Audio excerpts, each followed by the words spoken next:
Hey everyone, welcome to Jessica Payne Live. Hope everyone is well. Sit down, grab a coffee, grab a cocktail. We're going to get started in just a couple minutes, but first off, hello, thanks for joining me live. It looks like we maybe have some Brandy there, which makes me very happy. Hello, Brandy.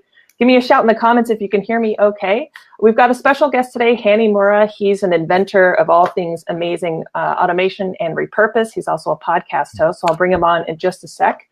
If you are listening to me over on the podcast, thank you.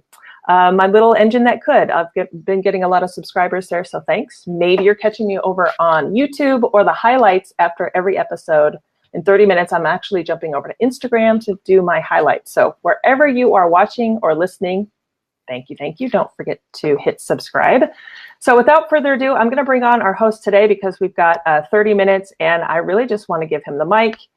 His name is Hany Mora. You may recognize him or at least the tools I've mentioned before. He created some amazing apps he's going to sort of dive deep into today with trends, but automation, and basically making us all work smarter, not harder.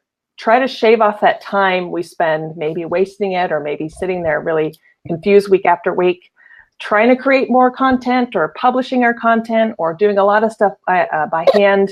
He can help us automate that process, save time so that we can, run our businesses instead of being sort of in the pile of all of this manual work. So again, if you're watching me live, shoot in the comments if you can hear me real quick, just to make sure. Sometimes we get technical glitches. Otherwise, let me bring him on. Let me bring on Hany here. Hany Mora, everyone. Let me make sure I get you on. Hany, welcome to the show. I feel like I've been using your apps, guys. Full disclosure, I am a paid affiliate because I am very, very happy with his products. But you're finally on the show. That's so awesome. Welcome. Thank you. Awesome being here. Thanks, Jessica. I appreciate it. So for folks who might not know who you are, would you mind just giving a quick intro and telling us just a little bit about yourself and maybe what inspired you to build these tools? Yeah, absolutely. My name is Hany Mora. I'm up in Toronto, Canada. Right. And I got involved. I've always been a software guy for many years. Studied computer software engineering way back in the day. But I've always been a video guy and content guy. And then about 4 or 5 years ago, after blogging for many years, and I decided, you know what, I've got to create a piece of software to help me automate some of this tedious work. So the first thing I ever built about 4 or 5 years ago was a WordPress plugin that takes your YouTube videos, puts them on to your website, because that was my biggest pain point. I hated the fact that I got to upload a video, put it on my blog. Anyway, long story short, just got into this groove of like just automating the tedious stuff and focusing on creating content. And that's kind of how we went up in the WordPress plugins. There's a whole bunch of tools in between, and now we're at our latest and greatest tool called Repurpose, which helps you do exactly what the software says. Repurpose your content automatically so you can just focus on delivering awesome content. So I think that's super cool. You basically, you started off as a content creator. So I think that's important because you're an inventor, you're a podcaster, you're a content creator, you also run a business. You wear a lot of hats, which probably sounds familiar to people watching. But I love the fact that you came from a place of you were absolutely feeling the challenges. You were probably spending way too much time. It was probably really frustrating in the process. For me, one of my biggest challenges was the more manual labor I was doing, the less consistent it was. Yes. It would just look different every time because I got bored and tired and just wanted to finish, or the quality wasn't good. So you actually, I guess the sign of a great inventor, you recognize the problem, and I'm guessing you probably searched for something that wasn't there and then decided to create it. Yes, I searched for a solution. I looked, is there a tool that helps me automate this one thing which I hated doing? Yeah. And there wasn't, or well, maybe there kind of was, but it wasn't exactly the way I wanted it. Yeah. But you know what? I can do it the way I want. I want to be able to capture email. I want to automate this process. I want to be able to capture email box below the video. I had specific marketing goals and things that I do manually, and I wanted to automate all those. So I decided, hey, you know what? Let me build something. And it's funny, I built it for myself, and then I was showing it to somebody who I was helping launch their podcast when I was starting into podcasting, and he's like, oh, this is brilliant. Yeah. I can use this. I can share this with my audience. And that's kind of how I started seeing other people using it and getting value, and just got me more motivated. And that's what drives me, is like people getting value and saving tons of time. Like you and I talked like a few minutes before, and you just told me like how much time it saves you, and it makes me feel good. Like, I mean, I know it's a business and you got to earn money and all, but the satisfaction really comes from just hearing stories like this, where you do save a ton of time, because this time that you're wasting is not generating your revenue. It's your content is what's going to help you draw the audience that you want, not this clicking here, uploading here, downloading here, pasting, copy, all that tedious stuff. Just it is a waste of time. I was hoping you could share with, because I think we can all relate. I can definitely relate. I relate every time I have to promote this show, before or after. I've got it down pretty much to a science now. But I remember when I first started out, honestly, before I started using your tools, but whether I use your tools or not, I remember it was like, you spend all this time coming up with an idea for a show, and then you promote the show. And then let's say you have a great show, and then you sit there and go, oh, can I just be done already? And I feel like, oh, by the way, I have a business to run. So for me, I'm actually, my content is actually very close to the business I run, because I'm a social media coach and digital marketer. But I know some of my clients are realtors. They run schools. They teach. They sell a retail product. They can't be in the studio all day doing this content. Not to mention, it's a steep learning curve. So I'm wondering if you could share off the top of your head let's say we sign up for the tools. We've got a couple of going. Is there any advice you could give to someone who's maybe first starting out, who's just really intimidated, probably not motivated with this whole thing we're all telling them to do, which is like, hey, you need to create social media content? Is off the top of your head, and I'm totally putting you on the spot. As a creator, is there any advice you could give to someone who's just starting out? Yes, for sure. Just do it. No, everyone says just do it. Everyone says that, and they're like, no, but it's not that easy. I know, because you need ideas, you need content. The thing that I like to do, and this is what I was doing when I was starting coming up with content, is just pick, when you're making a video or piece of content, audio or video, use what you have tool-wise. Like, you have a camera, you have a phone, use what you have. Don't worry about too much technology. Yeah, just focus on content. If you don't know what to talk about, maybe search Facebook groups, see what, people in your industry are asking questions. Like, answering questions is the easiest thing you can do. If someone has a particular question, if you're a real estate agent, what's the top areas in my neighborhood, or what should I look for when I look for a house?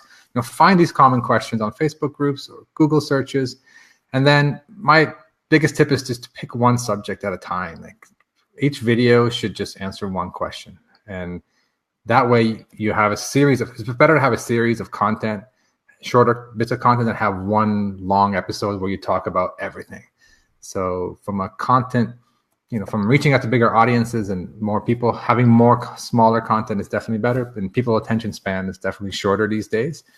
So yeah, I guess find out if you don't have an email list. If you have an email list, ask them. You can do a simple 1 or 2 question survey. If you don't, then join Facebook group. That's how I did that when I got started into podcasting. I didn't know what podcasters wanted. And then when I created my podcasting tool, I joined the Facebook group and I listened and I helped people. And then I found out, wait a second, here's a little gap where I can build a little automation tool to help. So Facebook groups are really powerful. But don't just join in there and just be quiet. Join in there, participate, help people, but also listen to what's going on to help you get ideas for your industry. Those are super. I'm literally jotting those down. So for any of you guys starting out, or maybe you've put your blog aside for a while, if you're like me, you like embrace something and then you overdo it, and then you forget about it for a week or a couple of months.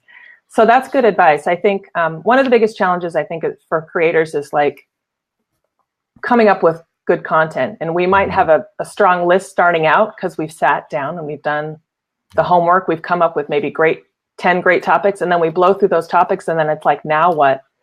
So that's great advice in terms of like where to hunt for new ideas. It's sort of go to the source. And I love how you brought up a specific example of what realtors can do. For some reason, realtors are really embracing social media. I work with a lot of realtors. I build their websites, and they get it. But I think it's because they understand social media is like, it's like our third arm. It's like where we live. So I love that you brought up a specific example. I'm going to see if we've got a couple questions to see, or comments you can just talk about. We've got Teresa, who is an educator. She works with kids. She says, I jumped into podcasting and sidelined the blog, automated it. So I love that. Yes. Any advice for someone jumping into podcasting or changing? It's kind of like changing a modality, changing a podcast. And I know for a fact she loves podcasting. I think, I mean, depending on the type of person you are, if you're a little camera shy, or you just, you are comfortable sitting in a room and talking in front of a microphone as opposed to being on camera, then podcasting is great. And podcasting is awesome from an audience perspective. You can reach out a lot, different types of people who are on the go, people who are driving, walking, exercising, doing their dishes. Those people cannot watch videos, right? They're out and about. So I'm a podcast listener. So I'm in the car driving. I don't turn on radio on. I listen to podcasts, and I love it. I enjoy it. So definitely, from a creator's perspective, it's a good way, especially if you're camera shy, it's a good way to create content, and then you can interview people quite easily. Again, they don't have to be on camera. You don't have to be on camera.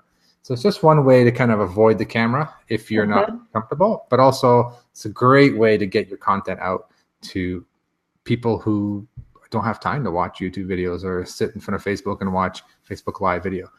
Now, kind of all these platforms work together. So if you can, kind of one of the ideas of repurpose is repurposing your content by creating it once and having it go to a podcast, go to YouTube, go to different channels automatically. And I think that's important.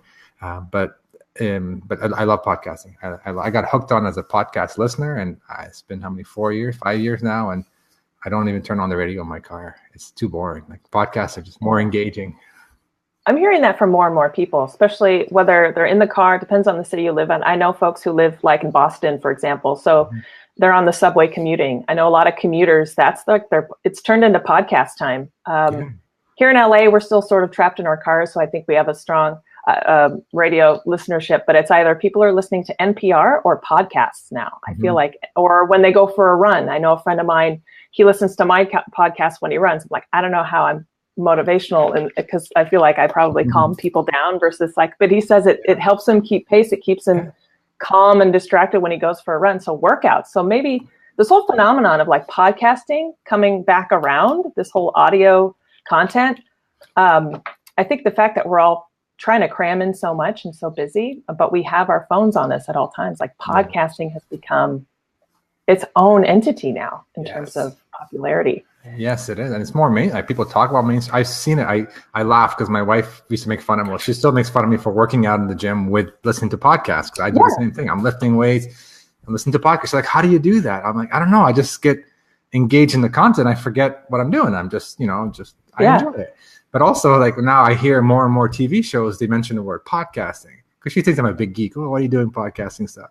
Then we're watching like Grey's Anatomy or something, and the word podcast comes up. I'm like, oh yeah, they mentioned podcast. So it's becoming a little more mainstream. But the bottom line is, you're reaching an audience that doesn't have time to sit in front of a computer.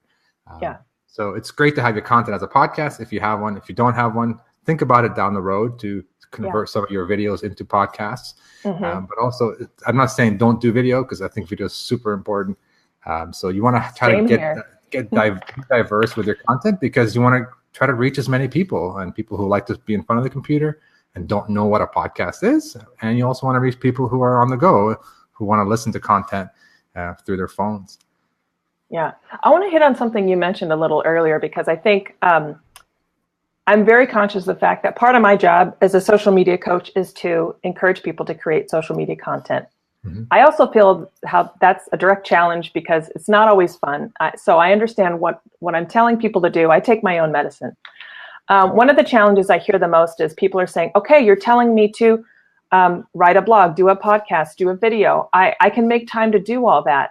Can you walk us through a little bit about your two tools that pop in my head that you've created, Repurpose.io and Simple Social Press? Can you explain the difference between the two, but also just highlighting what you said before? Using these tools, it's not just like, okay, now I can move this to YouTube. You have tools that actually create this whole workflow to automate and move it to multiple platforms. So for example, you guys, I do my live show every week, okay? Jessica Payne Live right here on Facebook.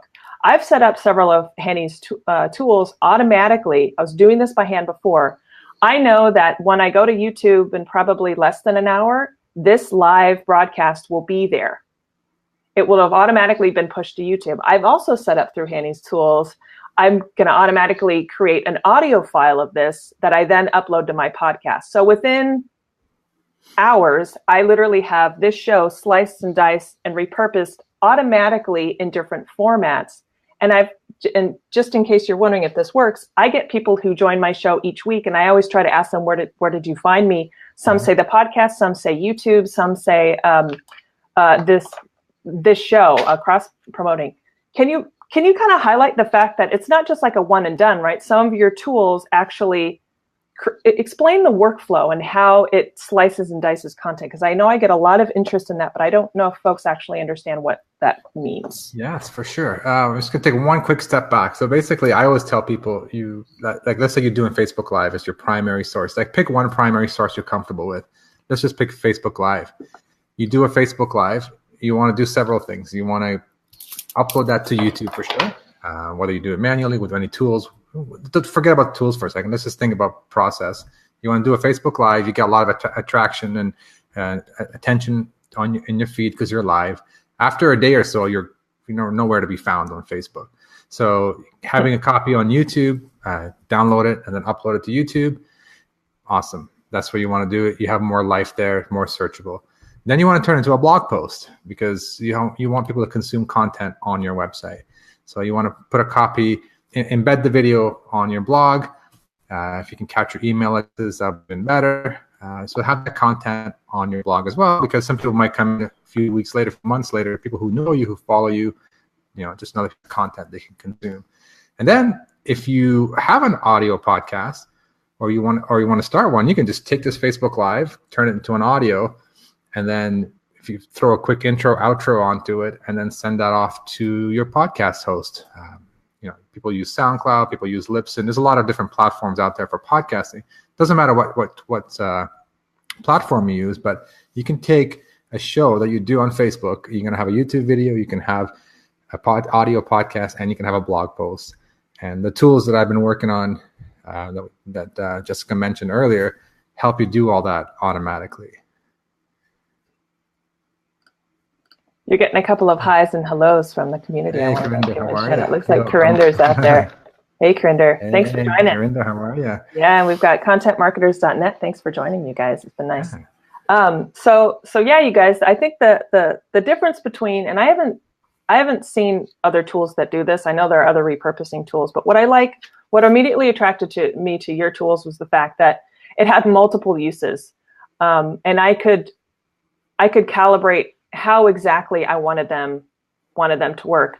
Mm-hmm. So at first I was like, if I just have something that can save me the time from downloading my lives and re-uploading them to YouTube, that would save me tons of time, an hour right there, if that. And then I know that one of your tools did it. And then I read, I can actually extract the audio from it.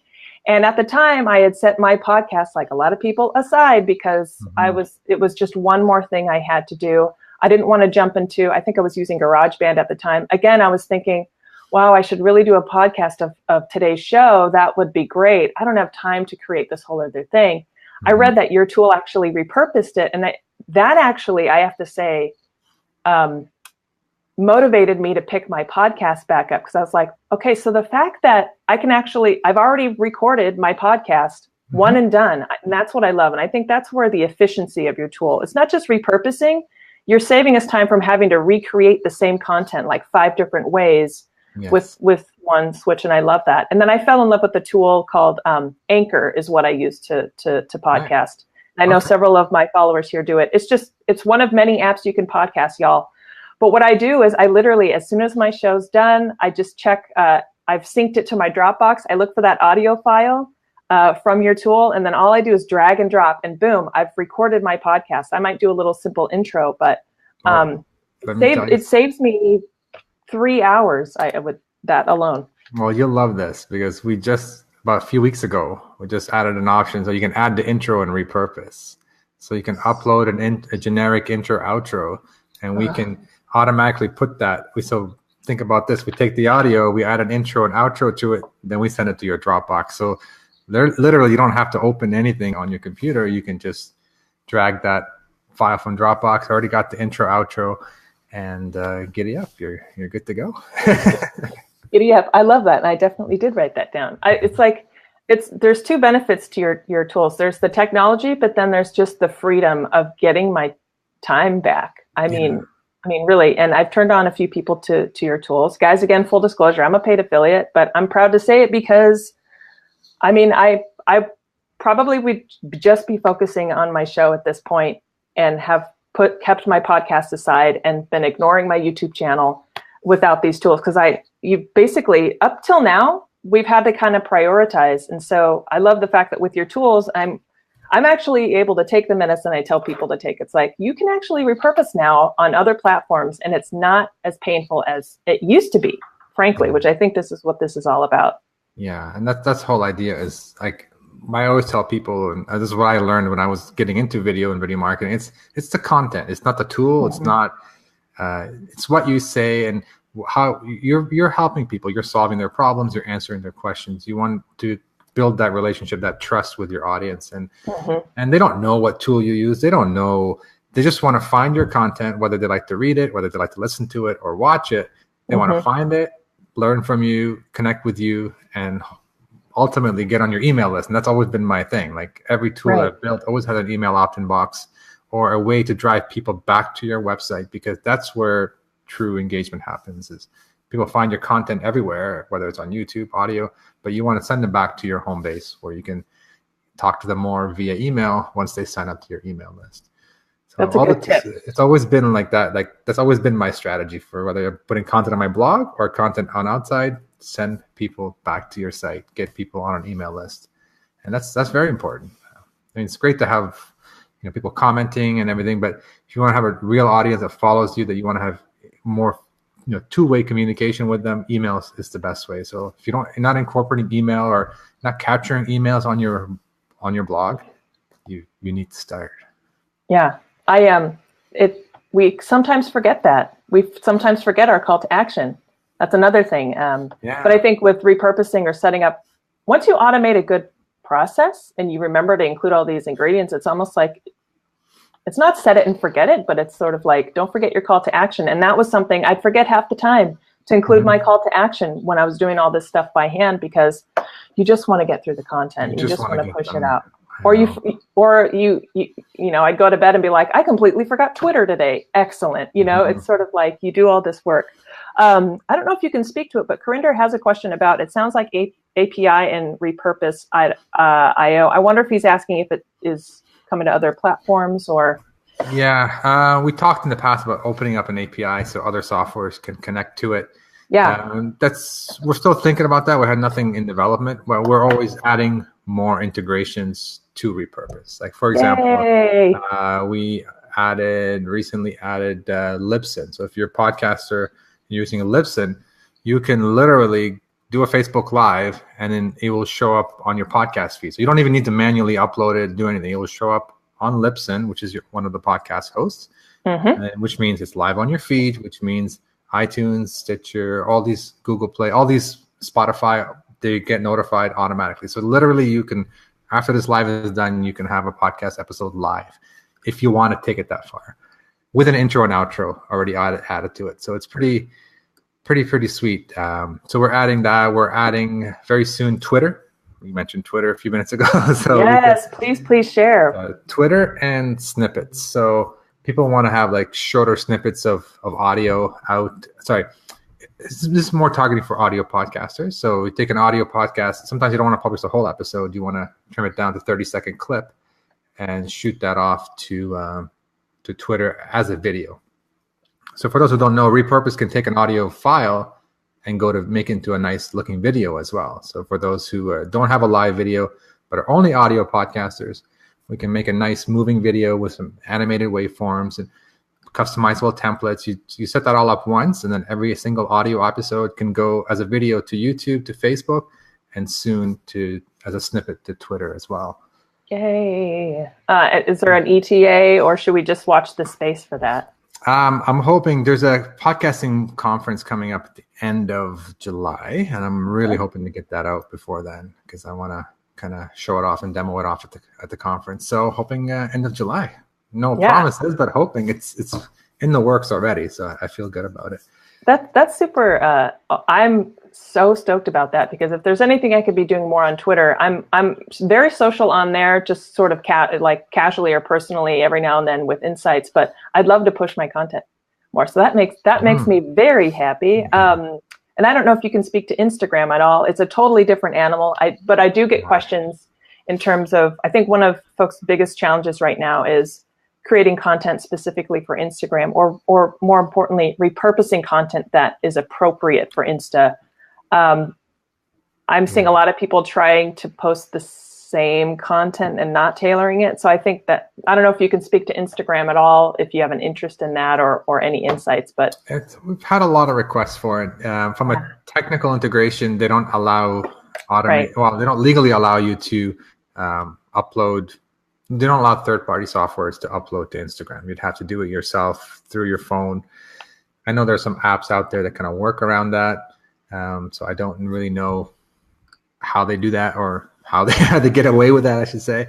But what we say is we have integrated Dropbox, which means I can take any video or audio that Repurpose creates off the Dropbox, and then, if you have an audience on LinkedIn, for example, you can take that Dropbox video, you can upload it to LinkedIn. If you have an audience on Instagram, you can probably trim it down a bit and upload it to Instagram. If I'm not aware of any tools, but I'm pretty sure somebody's created a tool to work around uploading videos to Instagram. I haven't seen it yet. Watch this space. Yeah, the Dropbox is kind of the idea of like, all right, we haven't integrated this yet, but you can have it in Dropbox and do what you like with it. I love that. You touched on a trend right now, snippets. Can we talk about that for a couple more minutes before I let you go? Yeah, for sure.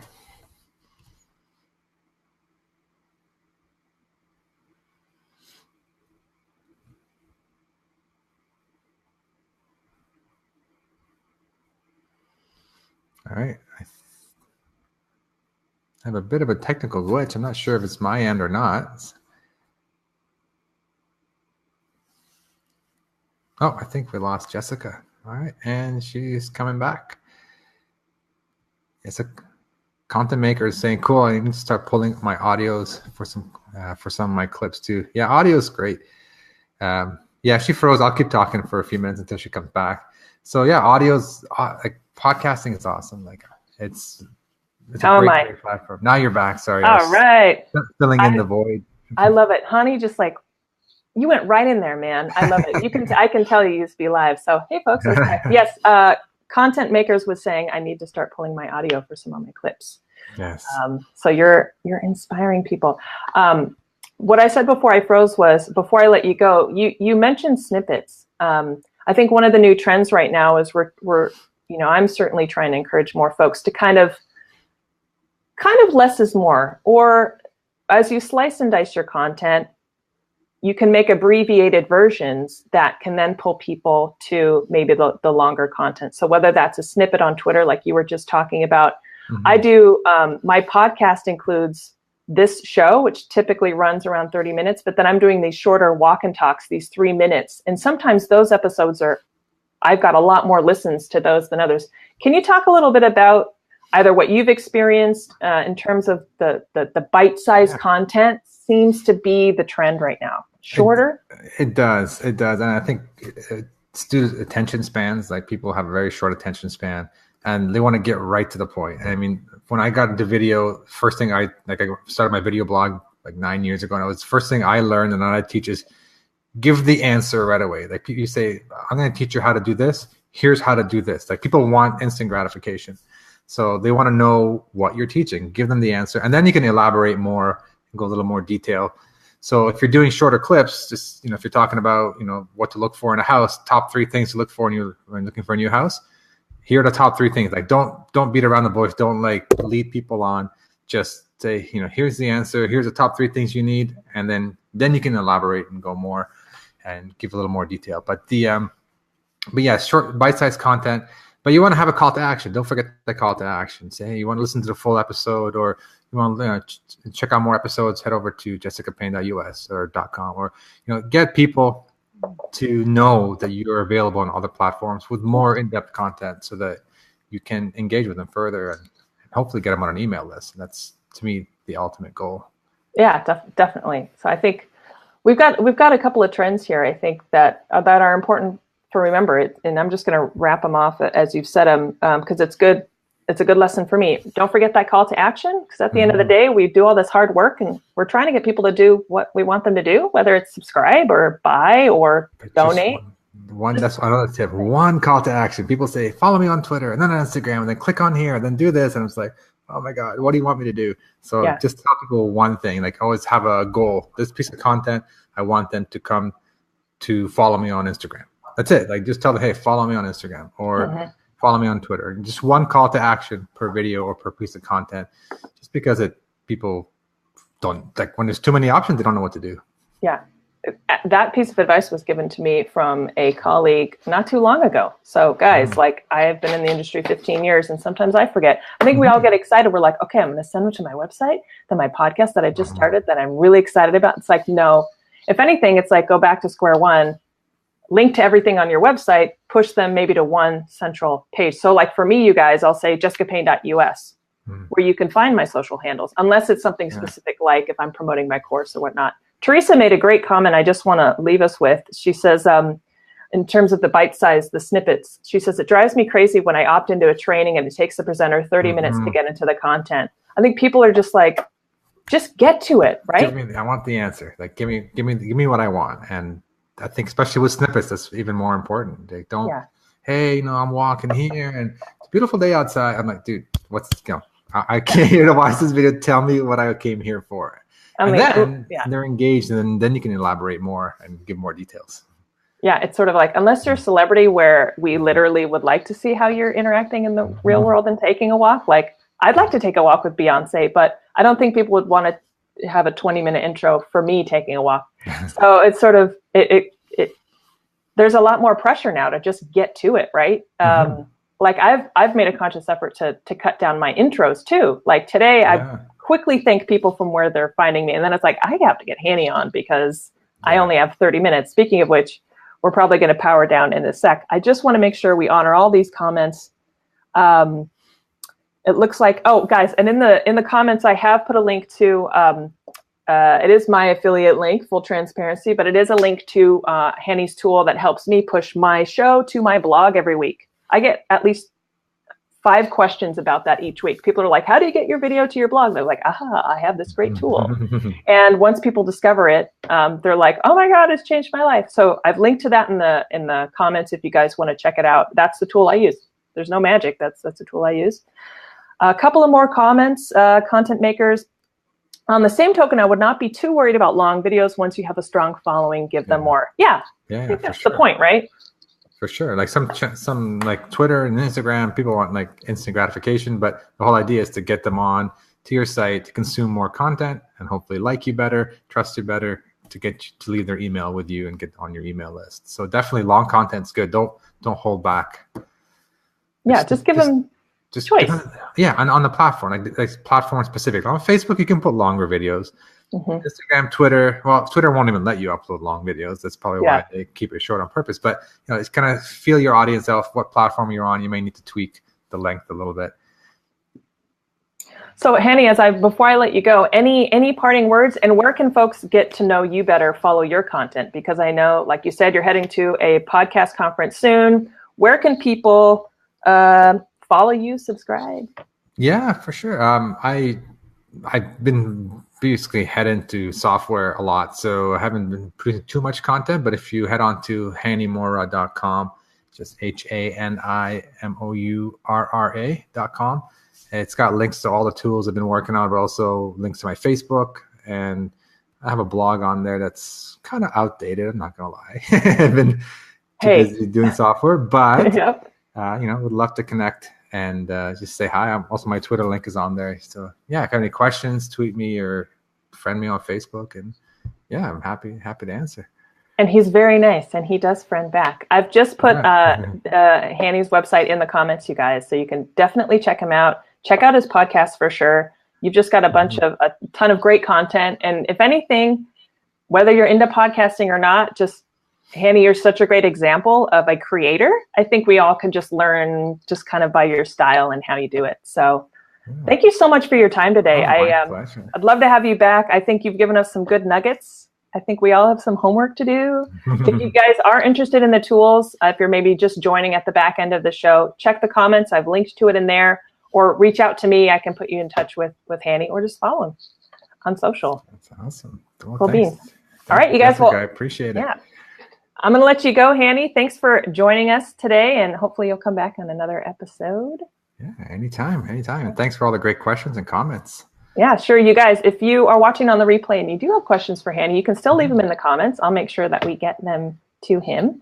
Otherwise, guys, I'm going to jump right now, as promised, to Instagram. I do a little highlight reel. So I'm just going to drop maybe 2-3 tokens of what your words of advice today, Hany, over on Insta, just in case folks haven't found us here yet. But other than that, guys, have a great day, great week.